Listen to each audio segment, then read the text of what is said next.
Liz, welcome to my kitchen. First thing I do with my guests is I get them a present. I didn't know what to get you, really.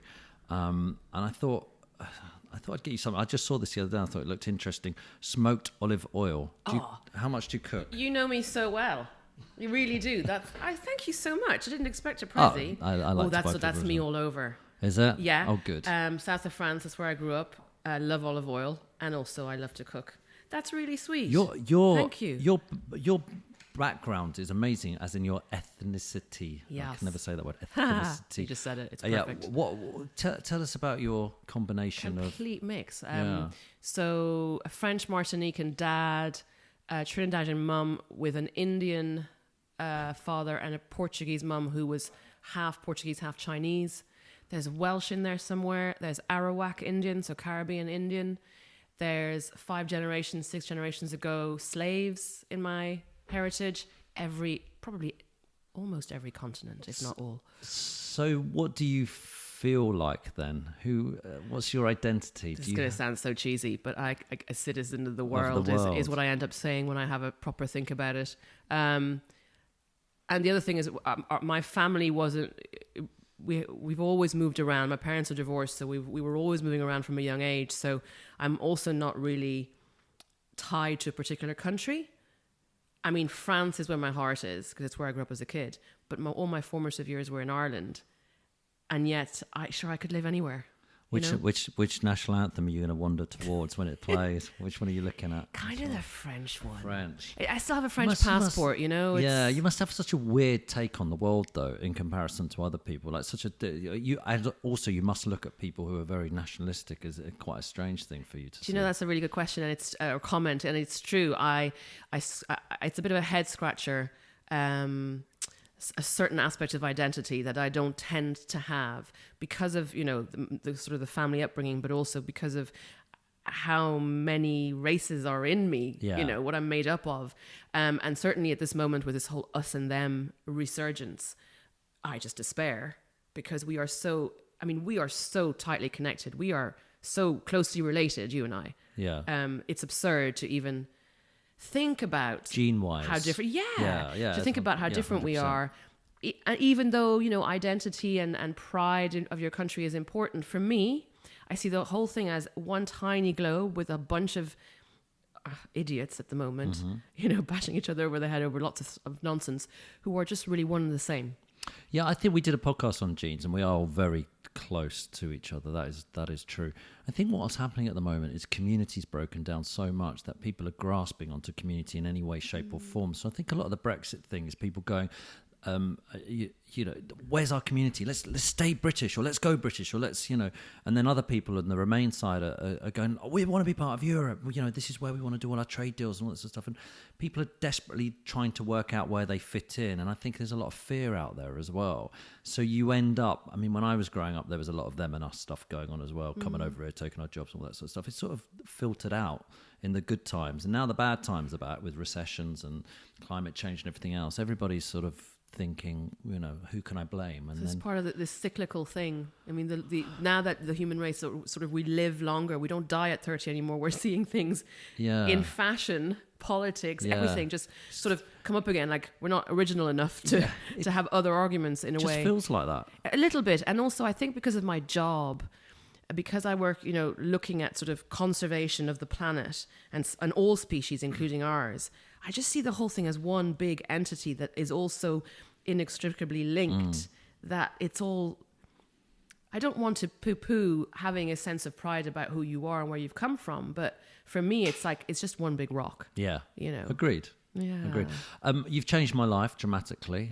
You really have. And I mean this, because the last time you came on Sunday Brunch, we ended up talking, which I wanted to discuss with you, about single-use plastic. And I've been aware for a long time. I keep saying to people, I don't give a damn about whether climate change is real or not, even though I think it is real. And I find it bizarre that people are saying it's not. But I say, even the amount of waste we've got just seems wrong to me. It's ludicrous.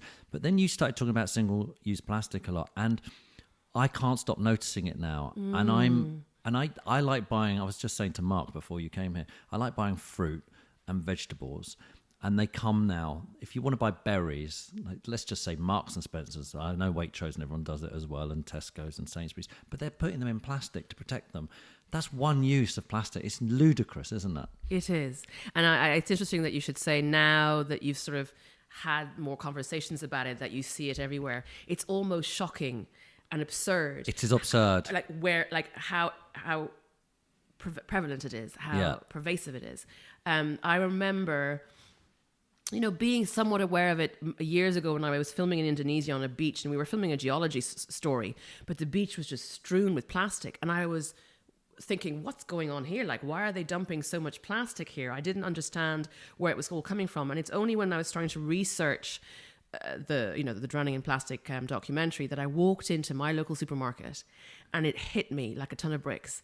Almost like it's sort of slowly infiltrated our culture to the point that there was never a point where we really realized what was going on. And for me, I remember having a seminal moment where I was just shocked by just the rows and rows of plastic wrapped fruit and vegetables. It was a real sort of a rude awakening for me at the absurdity of it all. It's crazy. So is it the fault do you think we need to ask the supermarkets? Do we need to put pressure on our supermarkets to say, look, we still want the fruit and veg, but can you not use something else to serve them? It's such a complicated issue, okay? But ultimately it boils down to sort of one basic fact, and that is that the plastics industry, aka the fossil fuel industry, is continuing to make this stuff regardless of programs like mine, regardless of all the articles in the papers, regardless of people in certain countries. And the UK should be very proud because the public has really sort of risen up and wanting to make their voices heard about this. At the end of the day, what I see happening is that plastic is still being made in ever increasing amounts. We're talking 300 million tons. Currently, it's going to increase to 500 million tons by 2050. It's cheap. It's cheaper to continue making single-use plastic as in petrochemical factories, because it's a byproduct of shale gas, the fossil fuel industry. It's cheaper to keep on making it than it is to responsibly take care of the material you've produced and recycle it. Of course, we can recycle everything, including single-use plastic, but it's just not as cheap. And so that is continuing to swarm the market. And so just as we didn't notice when plastic began to wrap all our fruits and vegetables, the industry is, what kind of deals are in place for this to happen? But basically, it's still swarming the marketplace with plastic regardless. Does that make sense? Yeah. So that's what's going on at the top. Right.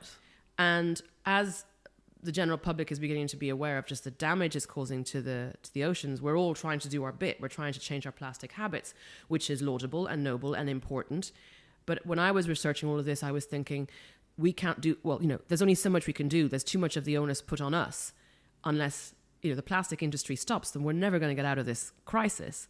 What I'm beginning to understand is that we have much more clout than I first thought. Not only can we change our plastic habits, we can say categorically to retailers and to our governments and to the industry, enough. And that means I love organic cauliflower, but the only organic cauliflower in my supermarket comes in a plastic bag. So what I'm doing at the moment is not putting too much of the pressure on me and not feeling too guilty that I will buy some products that are wrapped in plastic, but I will leave the plastic packaging at the till. And lots of people are doing that at the moment. And imagine if we all did it. So this is a very long-winded answer to your question of, can we ask our retailers, can we ask our supermarkets to stop this nonsense? Of course we can, but we all need to do it every day, every time we go for a shop. I gave a talk recently at a school with lots of adults there as well, and one older gentleman was saying, I'd be so embarrassed to put the packaging back. And I'm like, but you've seen what it's doing to the ocean. Get over that little embarrassment and feel happy, feel proud, feel smug about it. Put a big smile on your face, and all the staff have to take it back. They do accept it, If Marks and Spencer, Sainsbury's, Tesco's, Lidl's, all of them, above, if they all just got rid of plastic bags tomorrow, I don't think the public would care. I think they'd just go, there would be a week of them all going, oh, Christ, I haven't, and obviously a few of the tabloids would go, God, you're ruining our lives.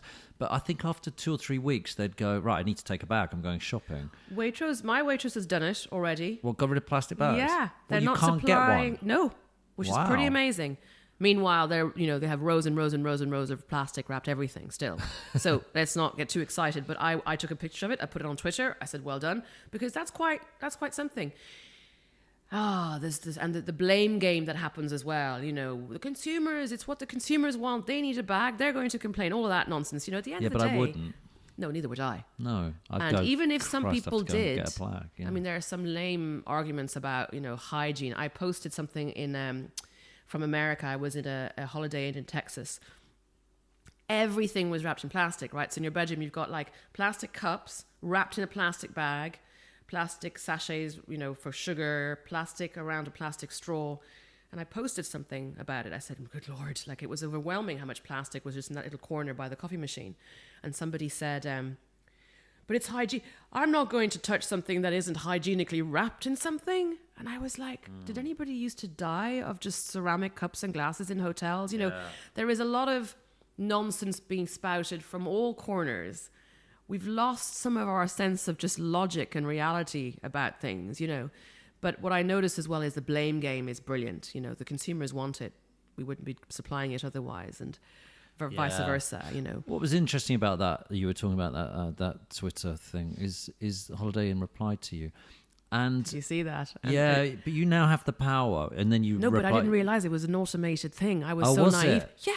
I was like, it said, oh, we understand how you're feeling. And I said, if you understand how I'm feeling, then can you do it with can a you ball, can you not do anything about it? And there was no reply. And then somebody much smarter than I went, you do realize that's an automated response. I didn't know that and I went, either. oh man, so, and when I did that, I still put the handles of 2 big hotel companies, that are over Holiday Inn and all the other suspects who supply plastic. And I said to them, I'm waiting for a person to answer me on this question. And of course, no one I shouldn't say of course, just no one did. Yeah. That's where we're at with, a very contentious subject where a lot of money is involved. Where I think the hotel chains and the supermarket chains and everyone else is missing out here is, I think most of us are conscious of it and we want to do something. My WhatsApp groups with all my friends, they're talking about it constantly. Everyone's looking for electric cars. Everyone's discussing it. And I think they're missing out by going, right, we're going to go completely plastic free. Say you were a supermarket, you did that. Everyone would be going, I'm going to go and shop there. 100%. Because people want to do it. Yeah, we're in a zeitgeist at the moment where really we are, it's a glaring mistake if retailers at the moment don't look. The world is a funny place. Society is a funny place. The Western world is a strange old world, But think about it. Costa Coffee, think about it Waitrose, think about it Tesco's, think about it Nero's. Jump on the bandwagon, lead by example, and look good. Because right now, everyone's looking bad by not stepping up and leading by example. And we're all asking for it as the public. But also we have to bear in mind that I'm really proud to live in the UK because we are making our voices heard more than other countries. Scandinavia's superb at this as well. But, I spent 2 weeks in America. I'm filming a documentary about meat production and the environment at the moment. Mm-hmm. But I'm still very conscious of plastic use there. And good grief, like that whole continent hasn't even thought about plastic with regards to the general public. So there's a long way to go. But certainly you have to start in your own backyard, don't you? So it's a big old country, though, isn't it? It's a huge country. I mean, when you see the vastness of the problems that creates, sheer numbers, sheer vastness of space, and cars, they people. want everything fast. That's that's their culture's they are been built on that. They fly the flag for all of this convenient culture, don't they? Are there alternatives to it though? Plastic? Of course there are. Is it just expensive or is? So here's the thing, Tim. Right. It's amazing when you delve into these issues. It's been amazing for me where it can seem very complex. And, I did earlier just say to you, it's a very complex topic. But where really, when you pare it down, all the solutions are there. For the plastic crisis, for climate change, for all of it. It's all there. And yes, money plays a big part. So for example, before we go on to alternative materials, with regards to the plastic that's made now, there's a way to chemically recycle it where you break it down to sort of the bare bones of it and make it into the next bottle, the same thing over and over again, or Right. certainly for about 25 times for PET bottles. But, there is a way to absolutely recycle, not downcycle like we do now, the material that we use. It just costs a bit more, and it needs a bit more thought, and it needs a responsibility from the industry to take responsibility for the toxic material they produce. And by the way, the toxic chemicals that are used to make it easy, to make it malleable, pliable, clear, you can change those as well with a bit more thought, with a little bit more investment, and ultimately to make the whole thing more sustainable. So therefore you make money still, if money is still your obsession, right? So with plastic itself, which isn't all, it's not a material that should be demonized completely. We use it for fridges, we use it for airplanes, we use it for MRI machines, But when it comes to single use, we can do it better. We can actually make the material in such a way that it is truly recyclable, right?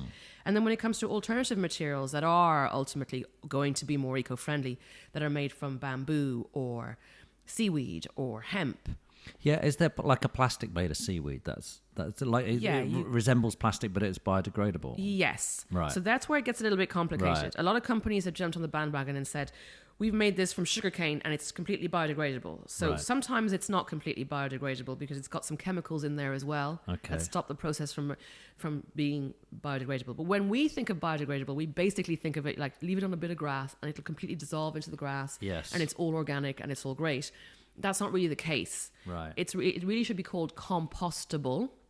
And in that case, it's either you can compost it in your back garden, or it needs to be industrially composted. It's a bit more of a complex situation.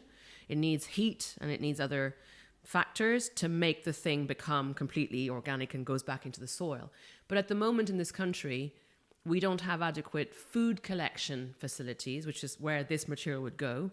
And then the infrastructure for really composting this stuff doesn't exist. In fact, of the some 150 compostable factories or locations around the country, I think a vast majority of them are set to close down because the business isn't there. There isn't a market for it. In other words, it isn't as cheap as just Landfill. collecting our recycling and sending it to Malaysia. But haven't you? Because I follow you on Twitter, which you've got to do, by the way. But it also makes you feel uncomfortable about the world. Oops, sorry about that. No, it's good. It's very good because I told you you've changed my life. Well, that really means a lot. Oh no, you have, because I go into the shops now and I think, oh no, Liz will be angry with me if I buy that.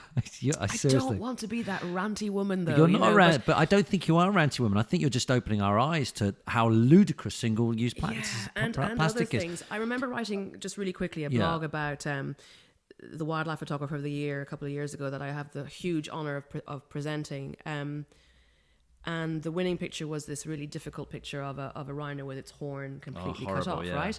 And people were like, "Oh God, don't post that, Jesus! Don't show that on Twitter." Sorry, I said Jesus. Am I allowed to? Yeah, you can say what you want. Okay, good. And I said something to the effect of, step up, walk up to that picture and feel that discomfort and then step closer to it and stare at that horn. We are so cotton-wooled away from all of this stuff. It's time to just face up to everything we all collectively have been responsible for doing without shying away from that discomfort or that icky feeling or that I can't watch this operation or I can't watch this or I can't, I really feel like for me, we're letting ourselves down if we just don't really lean into all of this stuff. Though I always say the person who kills the rhino or the elephant or doesn't hate the rhino or elephant, they're doing it not because they're evil, horrible people, because somewhere in their lives as a human, they're broken down to think that horn is more valuable to me than that animal's welfare and life. When you're desperate to put food on the table for your family, you will do. So we sit here in the Western world with our national health and everything else. We don't know what that person was that human who went and destroyed that animal, what was going through their head, and we've got to work out why they're people doing that crap in the first place. We've got to stare it in the face and discuss it. We can't shy away from the horror, but also bear in mind that the chain of corruption in the illegal wildlife trade and poaching is hideous. It's as sophisticated as the drug cartels now. So it may not be that individual who actually got into that area or national park and hacked off the horn, but it is Yes. monopolized by Yeah. a serious There's a market. level of Yeah. corruption that is, again, just as hideous as potentially you could, the other issues that are causing our environmental crises. I mean, it is a big mess. Humans are not pleasant animals, not as pleasant species, but we can be. But I don't think we've got top of the food chain by being nice. You only have to. My daughters keep, because they do a lot of history. They keep telling me about the sort of atrocities over history. I'm like, I don't want to know about it. It's really uncomfortable when you hear about how we treat each other. Well, let's talk about the top of the food chain, though. Yeah. Let's talk about that kind of anthropocentric, big word, basically means it's all about us, view that we have made it. We're at the top. We've succeeded. Yeah. So I would argue that a top predator that really succeeds, in the animal kingdom, it's not as conscious potentially as, although they are very conscious animals, make no mistake, but it's not as conscious of behavior as we behave. But what I'm trying to say is, for example, a tiger, for it to be successful, it's going to predate and it's going to do its thing, but everything around it stays in balance, because if everything around it doesn't stay in balance, it won't survive. Yeah. Now, it doesn't do it consciously. It doesn't say, I'm not going to eat that second deer. What will happen normally in nature is, the tigers will put humans aside, because we just kill them, so they have no hope anyway. But if we weren't around, they're doing well, they have loads of babies, and they're killing deer, and then at some point, the deer are beginning to run out. So the vegetation around it is overgrowing, and that creates a cascade of other things that are out of balance. But if the deer are running out, sure, the tiger can't eat, therefore it won't have as many babies, and that will go down again. The deer will go back up, it'll start eating the vegetation, so the vegetation will go down again, and everything just... Yeah. That's the beauty of nature. That's what everybody talks about with respect to biodiversity. It's the big word at the moment in all the press. We've just finally woken up to realize, oh my God, biodiversity and the balance of everything is what keeps the planet healthy, including us. Then we come along.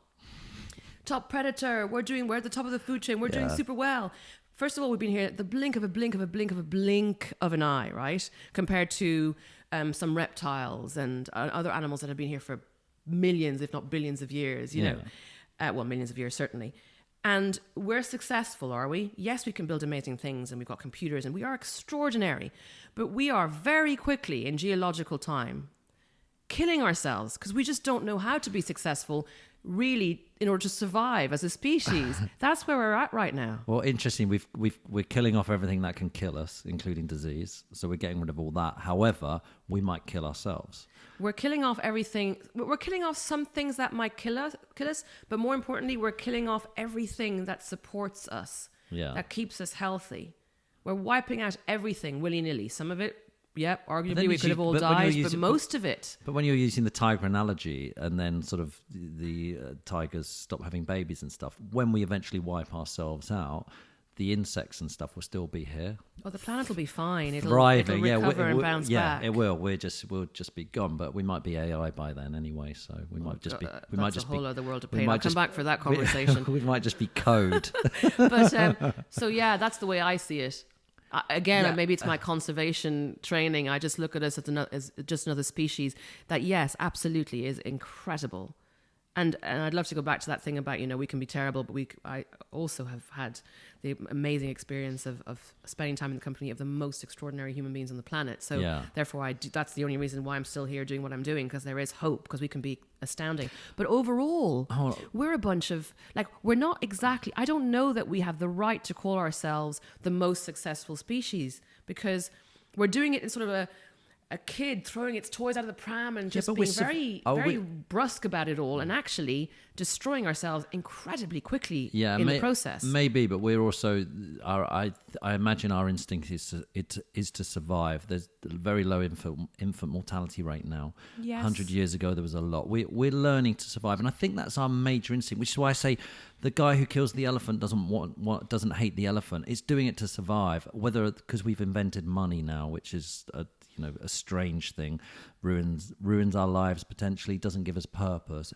Actually, there's something amazing which has happened. I read today in New Zealand. Tell me, you're talking about. I just retweeted that this morning. Have you? All right. Yes. Jacinda Ardern's New Zealand PM is about to become the first major country to abandon growth as a political priority in favour of well-being. I discussed this with you when we were on the show. I don't even know if you remember the break. About economic growth. Yeah, we're just obsessed with profit and money, yes. And it's like now you've got I think it's under 60 people now who own half the world's wealth. I mean, that's where they're top of the food chain, but they're killing the rest of us because they're like Bill Gates and they're all hoarding money. Zuckerberg and it's ludicrous that is perceived as successful. And the economic model that is you must have growth. Yeah. So listen, I retweeted that. I woke up this morning and I saw that, and also you're right. I do retweet a lot, and I post a lot of things that are hard. There was something about racism in America that I just posted as well. Post after that one. Right. Basically, I try and mix it up. But the point is, a bit of climate change, bit of racism, bit of sexism. But you know what? That's life. Don't shy away from it all. Let's face it, and let's pull up our socks and sort our mess out. But when I saw that, I just went, hope for humankind, fist pump. Like, come on. But it's right, because you listen to our politicians. They're like Brexit. The basic Brexit, non-Brexit Remain argument is only about money.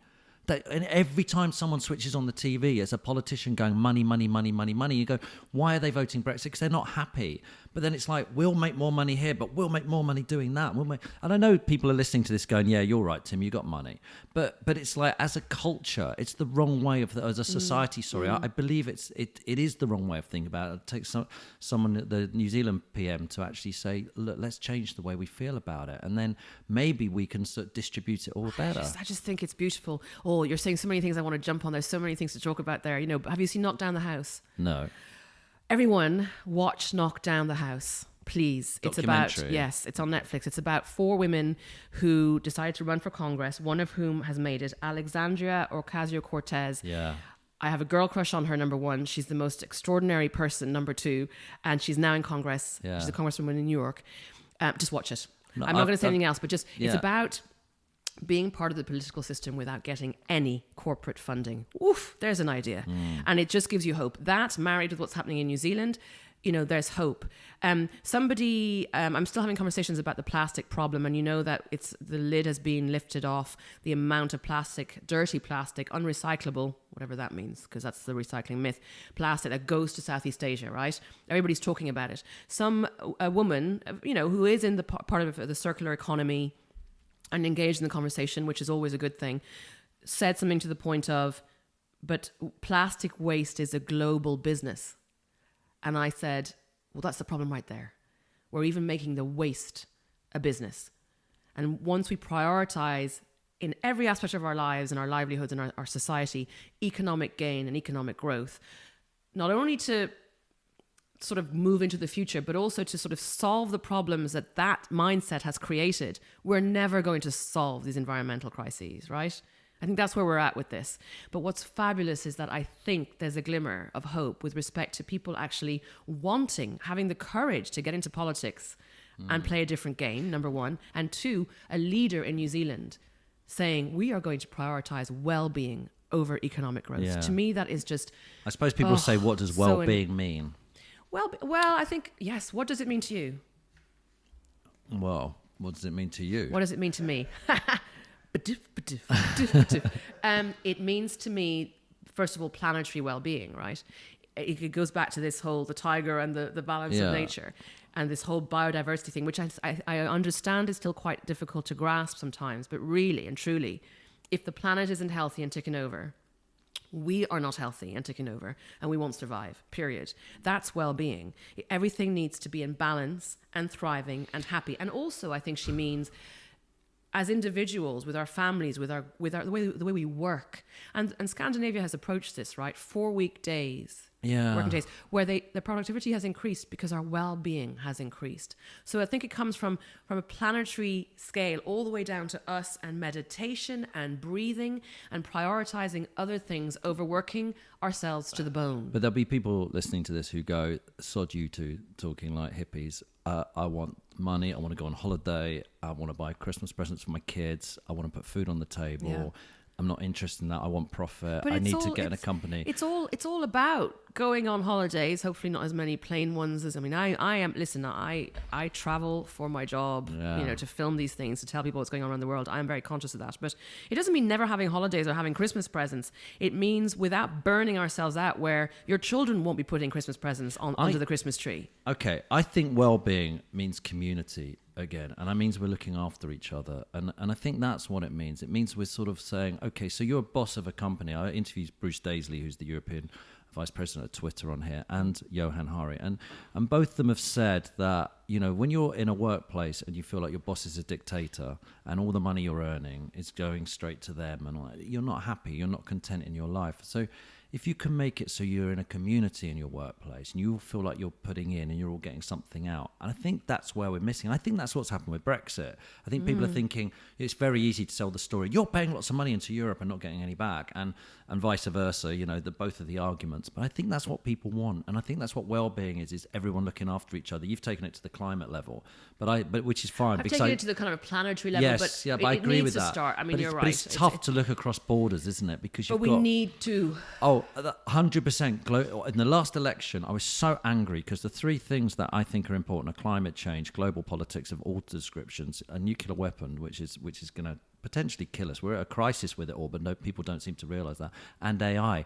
And we're busy going, we're going to bring back grammar schools, protect the NHS or something. I'm going, look, no one wants to get rid of the NHS. None of the parties do. Everyone thinks free health is good. Why we keep going down that when we can be going, look, where's the politician? I'm not saying that's not important, by the way, but where's the politicians talking about big global issues? Because that's where we're at the moment. Taxation is a global problem now because Amazon and Starbucks and Google and everybody else, they put their taxes abroad.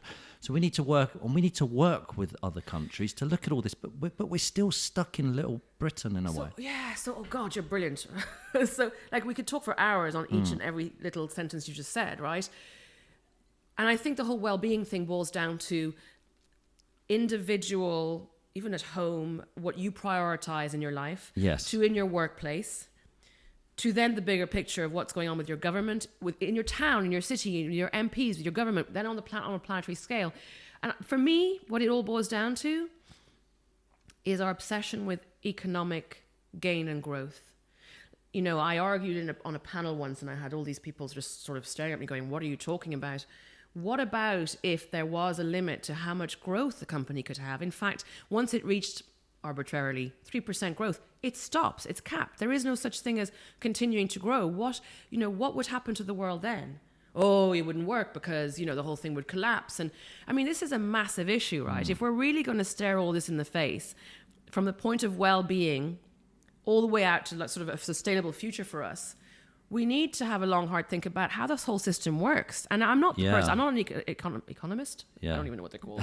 And I don't know how you would. It's a big deal to fix. And in another way, it's not that big a deal. Yeah. But if you're talking about the big people at the top who are still spewing out plastic, who are still looking to drill in the Arctic, how are we going to stop them from just blemming, forging ahead? Knowing what we know right now, the scale of just the plastic crisis is just, it's like a juggernaut, is the way I see it. So how are we going to approach that to sort out our well-being? Step one, countries, leaders, like this amazing woman just going, right, we're going to. Step one, is those women from Knock Down the House just fight. 3 of them are in the UK right now. I can't believe I missed. They had a talk, they had a screening of the movie, I think yesterday or the day before. Can't believe I missed that. But there is hope at political level and at industry level. I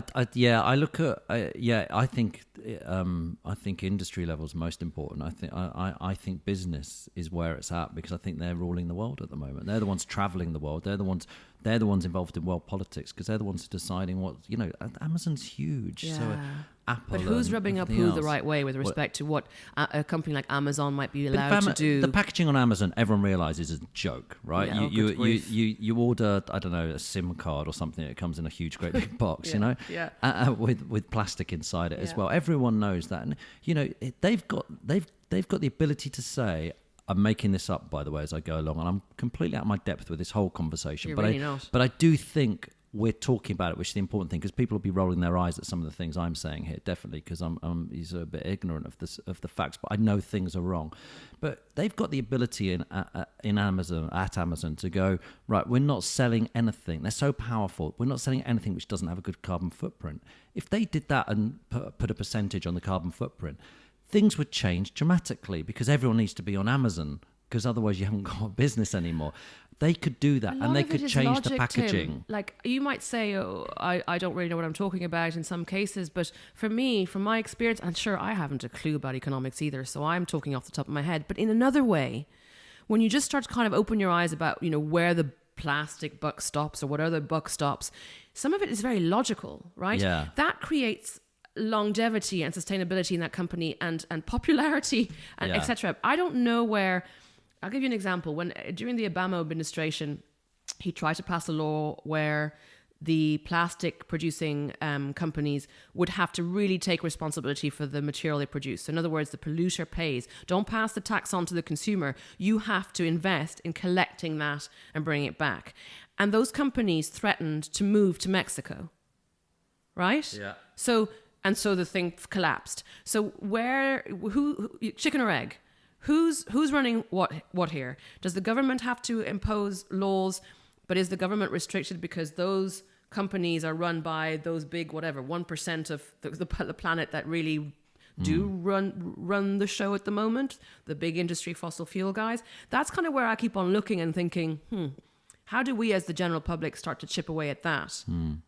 Because in a way, what I'm understanding is that governments don't have as much power as that one. In a way, come on, what am I saying? Of course they don't. It's about that 1%, right? So how do we, without having a massive sort of anarchist revolution, do it in a way that represents us and that starts chipping away at that? And for me, it's what's happening in New Zealand. It's those ladies from Knock Down the House. And then all of us sort of taking their lead, being inspired by how they're doing it to try and make a difference where it matters most. Yeah, as I said, I think I'm ignorant to a lot of the economics and things like you're saying you are as well. But nothing feels right at the moment. No. The distribution of wealth doesn't feel right, and it does feel like there's enough resources on the planet for us to all live happily at the moment without us.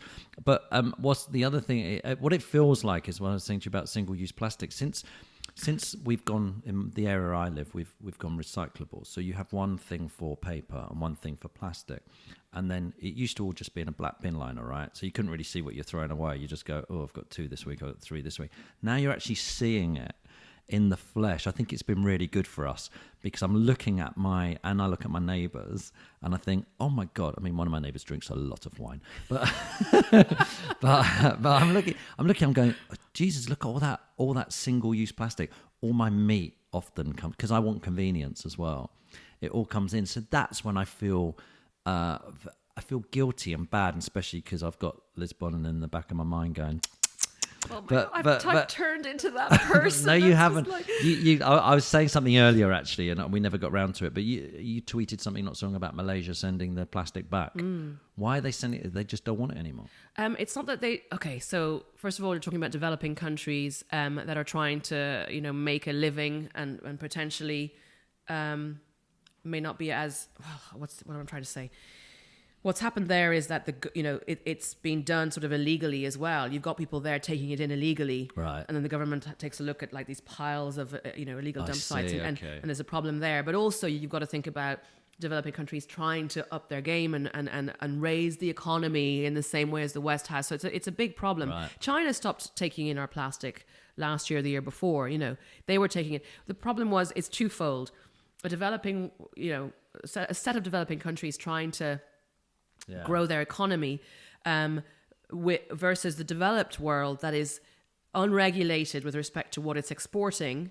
And I would argue turning a blind eye. I mean, here I am being really, you shouldn't really say these things, right? Because you should only speak from a point of knowledge. But what I'm finding with regards to plastic is there's a lot of sort of, we're in such a pickle. We don't have a recycling infrastructure in this developed country of ours. What are we going to do? China has closed its doors. We'll send it to Vietnam. Are you telling me that our environmental departments here weren't aware of the problem going on for decades, that we were exporting really dirty, unrecyclable plastic to Southeast Asia? Are you telling me there wasn't a blind eye turned? Really? Are we that stupid? There's an element, there's this kind of, again, it's me reluctantly becoming a grown-up and finding out how these things work and not being very happy about what I'm seeing with respect to just this sort of faux ignorance and, we're taking a long, hard look at this now. Really? For the first time in decades, you're taking a long, hard look. Why are we not recycling our own stuff here? Why is there no recycling infrastructure, true recycling infrastructure? In North London, this was on Channel 4 News a few months ago, there is a PET, polyethylene tetra something or other, bottle recycling plant, recycling machine that's never been used, brand new, never been used. Why? Because it's just cheaper to keep on making new plastic bottles. So I'm not going to, it doesn't wash with me as a consumer, as a member of the public, that all of this, oh, wow, Malaysia's sending our stuff back. It's all their fault. They've been doing it wrong. We're the developed world. Surely we have a responsibility to lead by example. Interestingly, it's... I'm ranting again. No, it's coming from the media, which is interesting. You, David Attenborough, Chris Packham, you lot are all doing it, and you're opening our eyes to it. Because I think when we listen to politicians and sometimes scientists tell us what's going on, it's a bit like, but because you're making it into entertainment, because in the nicest possible way, you're beautiful. Like the Blue Planet's fantastic, and and all those things you're doing, and the programs on plastic and stuff. What's it like being you at the moment? Is it? Do you feel responsibility? That's such a good question, Tim. I don't know the answer to that. I'm still figuring it out based on making drowning in plastic. Before that, I was making conservation programs and science programs, and of course I was aware, and of course every scientist off camera, whether it was an upbeat animal behavioral show, or something about animal migrations, or Alaska Live, whether we were broaching it a little bit or a lot, behind the scenes I was learning more and more and more and more just what a mess we were in with regards to our environment, and how that was going to bite us in the proverbial. And I'm not going to, this is really difficult, right? Because I had a plan, and I've spoken about it with my friends and my agent, like when I'm older and people take me more seriously, I want to be that voice between the planet and all of the obstacles that stop us from living the life we could all be living right now, which would just be like utopia. And it's not pie in the sky, it is doable, right? So I wanted to be that. And I had a plan to do that as I was older, and people would take me more seriously, as I say, because potentially I'm going to play the woman card, or at least put it out there, and woman of color and all of that nonsense that I still am finding my way through. I'm aware that I'm not taken as seriously as potentially a male in my position might be. Do you think? Yeah, I'm aware of that more. But your background is, because you've got the qualifications, do you think everyone's aware of the fact that you trained in all this sort of stuff? I don't know. Because you went from that to entertainment. And then back into it. But the point is, Tim, and I have been asked this on so many occasions, and I tend to just leave it behind. I'm not going to, I find it uncomfortable for the very reason that it's that thing about, I'm such a global person, we're all the same. I don't want to focus too much on the fact that I am this, that, or the other. I'm just another human being. Let's just get on with it. And if I inspire brown, yellow, white, woman, man, transgender, great. Let's just keep going, and let's not focus too much on that. Let's just keep inspiring. But I also feel a responsibility to say, it has to be sometimes flagged up. Pay inequality, and that happens in life. And what I'm trying to say is, like, there's that playing in the back of my mind, and what I wanted to do when I was older. And then drowning in plastics comes to me, and what an amazing opportunity, the stuff I get to do. And it's fast-tracked all of that. So to answer your question, here I am trying to figure out what it's like to be me right now. Mm-hmm. Not sleeping very well, ranting like I've never ranted before. I mean, my family and friends will tell you I've always been quite a vocal person, and I'm quite gobby, and I'm quite stubborn. But now I'm getting angrier. And I don't want to be an angry human being, and I want to have hope. But I despair at what is going on, regardless of programs like Drowning in Plastic and Blue Planet 2 and all of the things in the press. What else needs to happen for that to stop? Because it's not stopping. So I'm trying to figure it out, and trying to, I don't know whether vocally on Twitter I'm on the right tone or narrative yet. I think I might be a little bit too, but all I'm doing is being me, and trying to vocalize and express how I feel, just as an individual, not as a communicator on the television, literally just as a member of the general public on this little rock. And I'm angry. And sometimes all of that's uncomfortable, and it's a little bit cringy, and it's a little bit embarrassing, and you have to play the game. You have to, when you're on a panel with people from big industry and certain politicians, you've got to sort of talk a certain way. Well, I don't want to. And I haven't got it quite right yet, I don't think, but what I'm saying to you is... It's working on me. But do you feel the responsibility of your new role in media? What do I feel responsible? I mean, would you because it's been thrust upon you because of the documentaries, and grabbed it with both arms. Yeah. So all right. So you like it though? No. As in that opportunity was thrust upon me, and I went, oh my gosh, brilliant! Because it's great that that we are making programs like that now, and we're planning to make more. But life would be simpler if you were just doing presenting entertainment shows and rolling out a Groucho drunk. Yeah, I got so bored. I got so bored with that, Tim. You know, that's why I went back to school. I mean, I had such a great time. I was young. I was traveling the world. I was interviewing, you know, all these amazing movie stars. But I mean, that's not where my heart was. So I was always going to be doing this. But look, this is the world we live in. We weren't making natural history programs like this before because the world wasn't straining, buckling under the pressure of the modern world like it is now. So inevitably, our stories have to change. And here I am living on this planet at a certain time where I get to communicate that. Do I feel responsibility? It's not even like I'm conscious that I feel responsibility. I'm just... Yeah, I don't know. I don't think about it consciously. Like, does that make sense? Yeah, I wonder if the climate change movement needs to change tact a bit.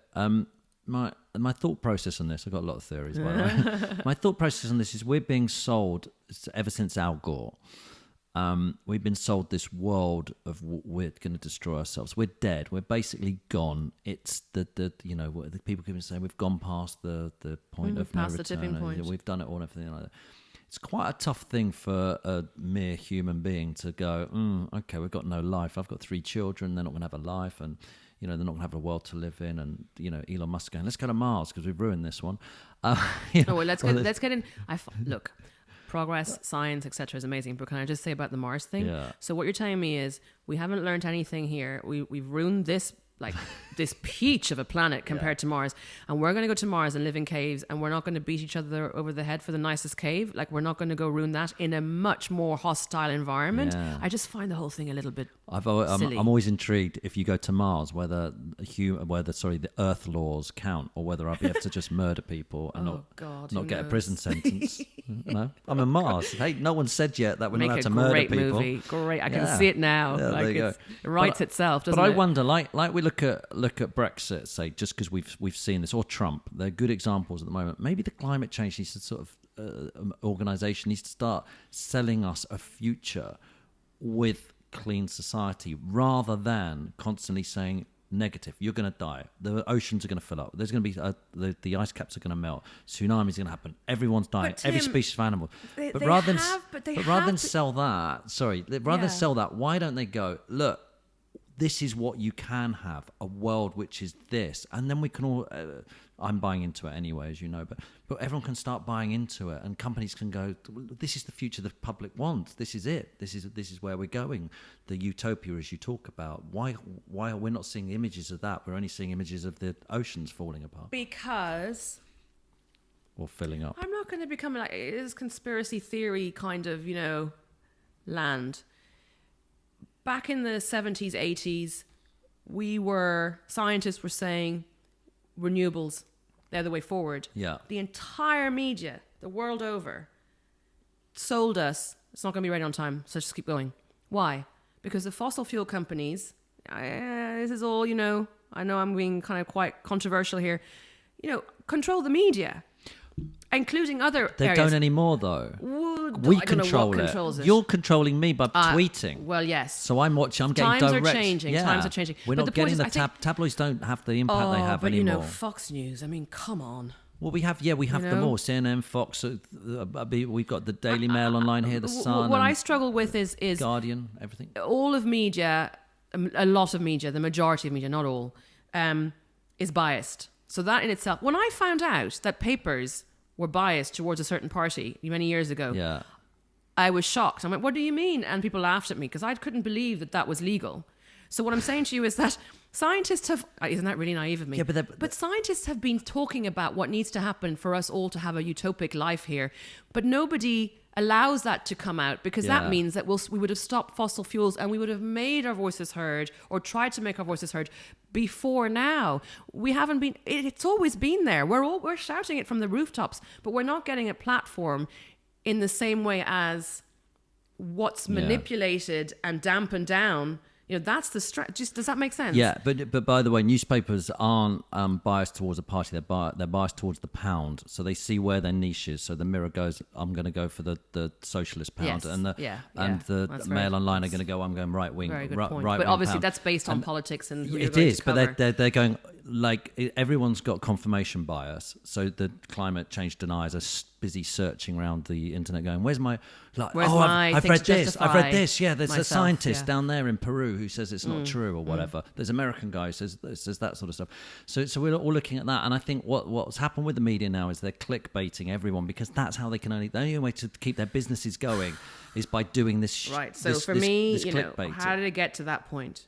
Communication of what's going on in the world. I think it's always been there. But that doesn't make it right. But selling the Times or the Express years ago or the Guardian, whatever, they'll go extreme to try and get you to. The headlines are all you must have had a headline about you which is horrific, and it's nothing to do with the article, but the headline sold it as something completely different. I've had loads, and it's ridiculous. And now what we've got is you directly communicating with me, so it's interesting.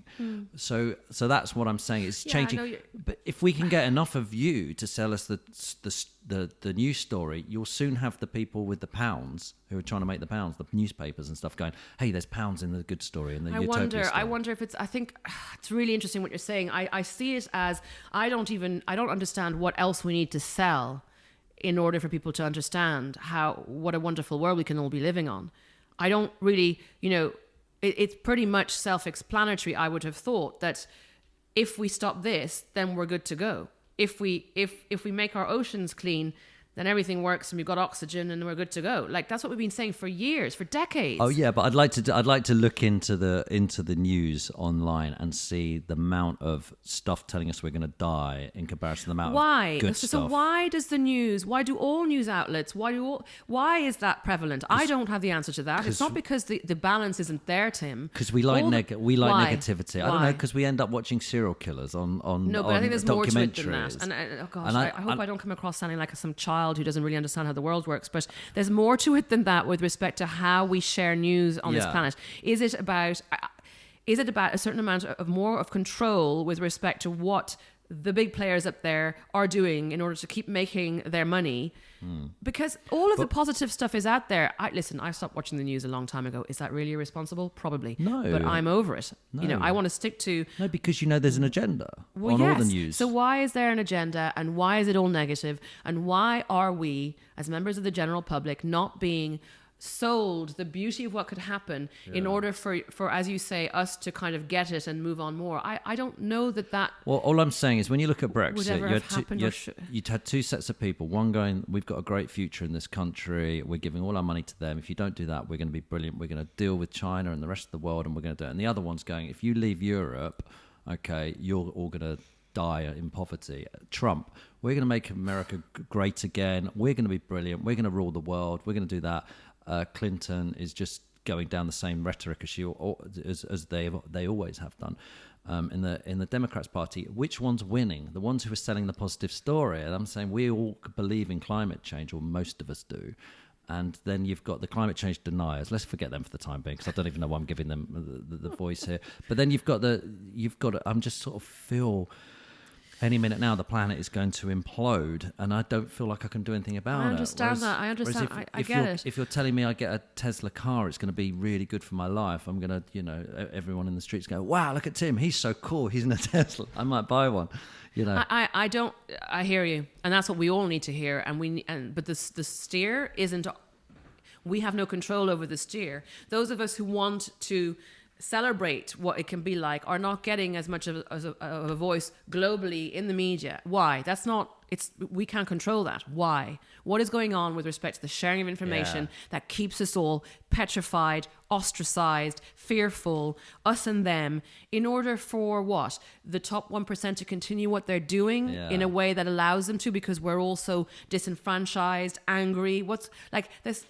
And this sounds really sort of, again, conspiracy theorist. I don't mean it to sound that. And again, I hate naming things and putting things in boxes. But for me, speaking as an individual, I agree with you completely. But it's not that we're not doing it. It's not that we have forgotten that we should sell the positive stuff. It's that the world and the way we disseminate information, is decimate the right word? Decimate? I don't know. Yeah. No, not decimate. Spread information. All right, okay, yeah. is done in such a way that we have no control over. Those of us who, the Sylvia Earles and the Jane Goodalls, and yes, we're getting a voice, but not as big a voice as this whole oppressive dampening down. Clean energy will never be ready on time. You know, they're different to you, so you must hate them.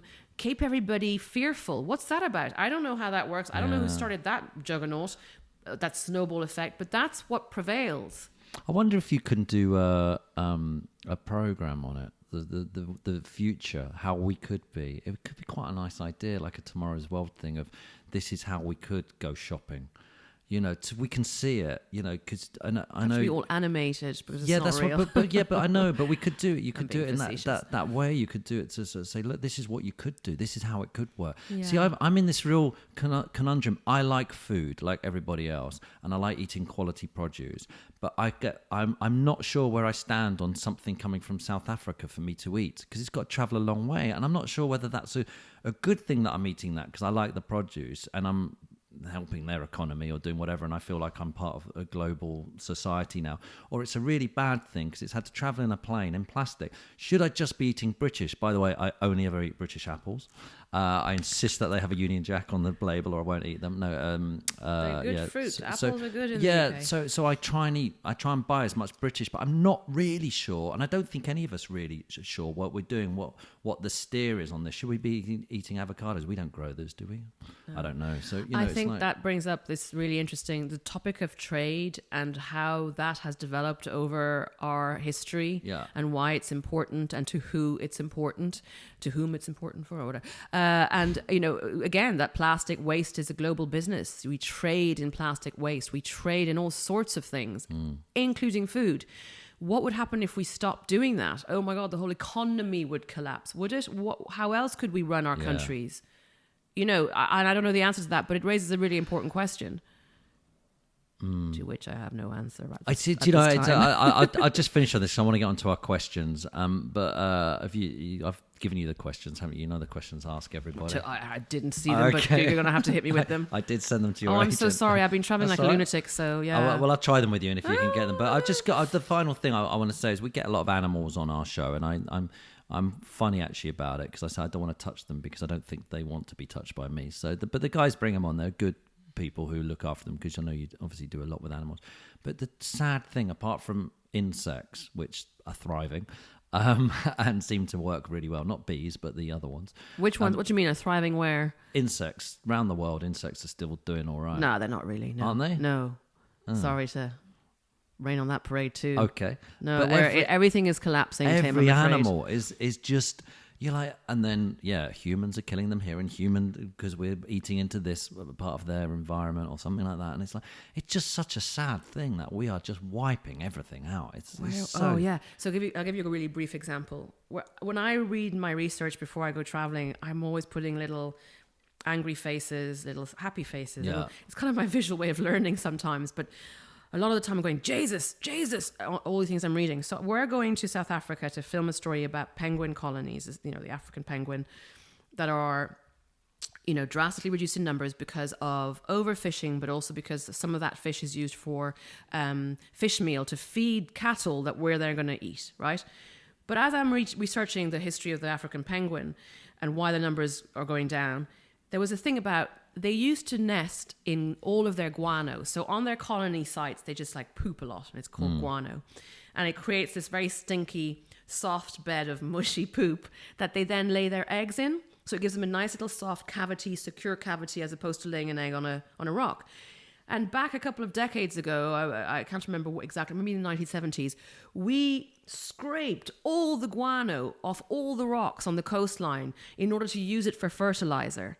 So now all the penguins are trying to lay their eggs on rocks, and they're all, you know, so the numbers of successful nestings have gone down.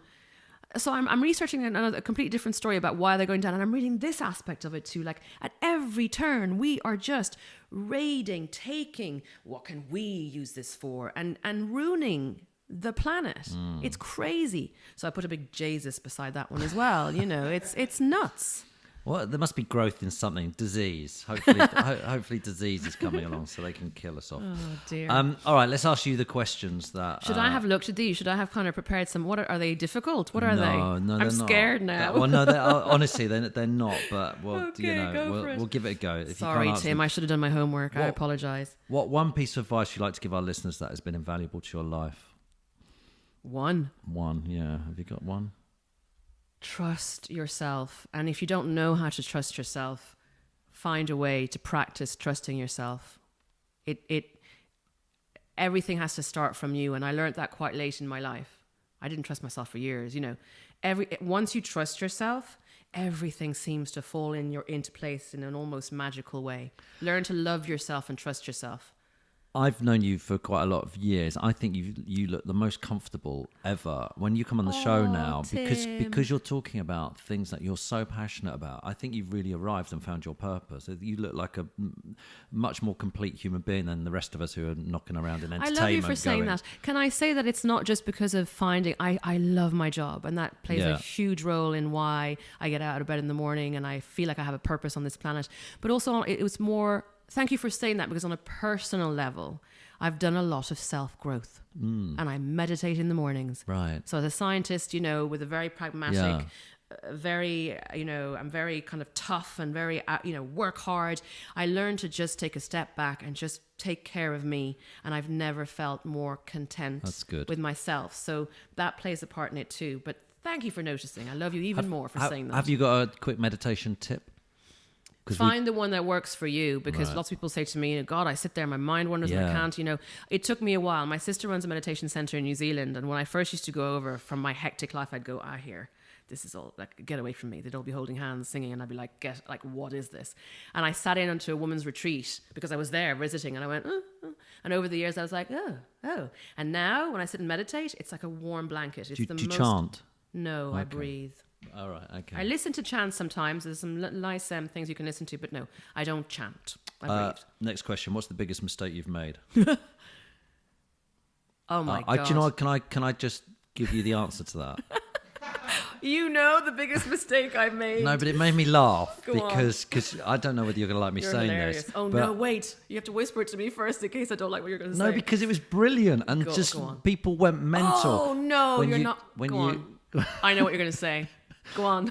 When the baby turtle got picked up by the seagull. A mistake. I know it wasn't. Can I explain myself? I know it wasn't. Yeah. So first of all, I didn't see the seagull, right? Because it was behind me. I know the perspective. It was nature. You're so funny. It was nature just living it out. People, it was nature.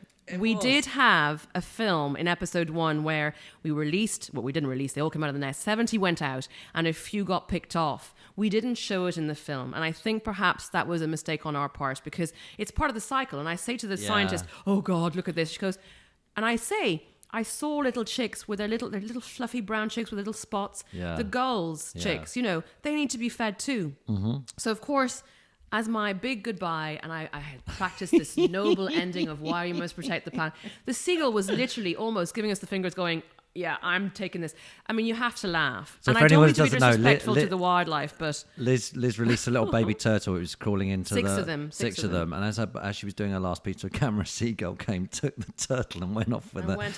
And I'm laughing because it's just nature. It's nature, everyone. We've become so numb to nature, I think, now. And I think it's really weird. Like when, David Attenborough, all these things, when animals are being chased by other animals, we're sitting there going, that's disgusting. I think we now don't like I've got a cat here. I've got a murderer. No, I'm taking your cat home, by the way. It's a murderer living in my house. It's a pretty crap murderer, if I've got to be honest with you. But any remote butterfly, insect or anything comes in this house, it's being attacked by my cat. That's kind of nature. And it is. But we don't like it. And we're like, no, I don't want anyone to kill anything anymore. Meanwhile, we're the biggest killers the planet has ever seen. Everything. Get a grip. Yeah. Just to explain once and for all, these were 6 turtles that normally are left in the nest because they don't really climb out. So it was post the big exodus of the main ones.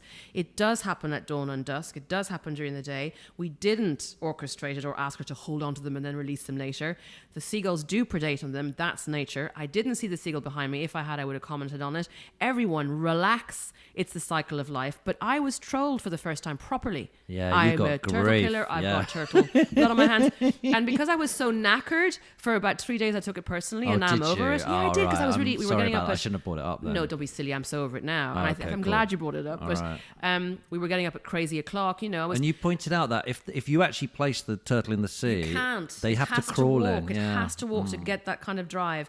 The reaction was insane, but it does make me laugh. And I was actually at the BBC at a meeting yesterday, and we were talking about it again, going, it's almost comical that the seagull was like, by the way, I'm getting on with my life, everyone. It's like W1A's wildlife. I loved it. Yeah, in a way. Do you know what I mean? The grief you were getting was horrible, by the way. It was ridiculous. It sort of don't you understand, girls? Well, actually, I do. They're scavengers. They don't. You should have wrestled the turtle out of the seagull's legs. Can everyone get rid of the seagulls now? Just get rid of all the seagulls. We're about to do a scene. And there are no such thing as seagulls, by the way. They're all gulls of a different species. And also, we look at them because they've become scavengers here because we've made them scavengers. I mean, just before you attack someone, just inform yourself. And I don't mean to, look, I should be respectful to everybody's opinions, but when those opinions are so ridiculous, I just don't have patience for it. I mean, bring it on. I've learned my lesson now. It doesn't touch me anymore. It doesn't affect me anymore. The good thing about Twitter is I get to see you're posting really important stuff. The bad thing is you can get trolled and stuff. You do. Right, final couple of questions. Can you recommend a book? Yes, Michael Pollan, The Omnivore's Dilemma, I've just finished reading, is excellent. Ooh. A real understanding of what it takes to produce food. Corn. There's a chapter on corn that will just blow your mind. Do you mean corn with a Q? No, corn with a C. Corn with a C. And how, again, meat production, intensive farming, all of that, fertilizer production, to grow the feed, to feed the cattle, is all related to fossil fuels. Surprise. So I see the meat argument. Is there also an argument for the avocado and the amount of avocado we need now and the amount of mushrooms we need and the amount of blueberries, all these fad foods we get? Is there an argument that we're doing stuff but poorly with that as well? For climate change? Well, first of all, it's a number. Oh, God, yeah. Well, how we grow things, we go for the cheap options. So therefore, we tend to just dump too much fertilizer on everything and we're destroying. We're going to lose all of our soil in 60 years, everyone. I think that's going to be my next documentary about the environment after this one. Right. But the way we grow stuff needs a long, hard look because we're taking the cheap option to prioritize economic gain, but also it's a numbers game. There's 7.3 billion of us now. So we all focus on one thing. It causes an issue. Sustainability, the long game. Good grief, it's really simple. We can do this properly. We can grow enough food for everyone. We don't have to GM anything. There is enough food. We waste an atrocious amount of food. Do you think there's enough for everyone? 100%. It's all been shown. It's done. Really? Yeah, it's been empirically proven. We are good to go. We're just not doing it right. We're taking the cheap option in how we produce everything, how we run the world. It's causing our demise. But all of the solutions are there. Do you know, in my lifetime, the population of the world has doubled? In my lifetime. Crazy. And as you were saying, the humans have been here in a really short period of time. It's just going mental at the moment. I don't know whether that will settle down, but... it's leveling off in developing countries with education and with more empowerment for women. But we're ultimately way past what this closed system can support. So I think it's something like 3 billion, 2 point something billion that they can really support sustainably. So...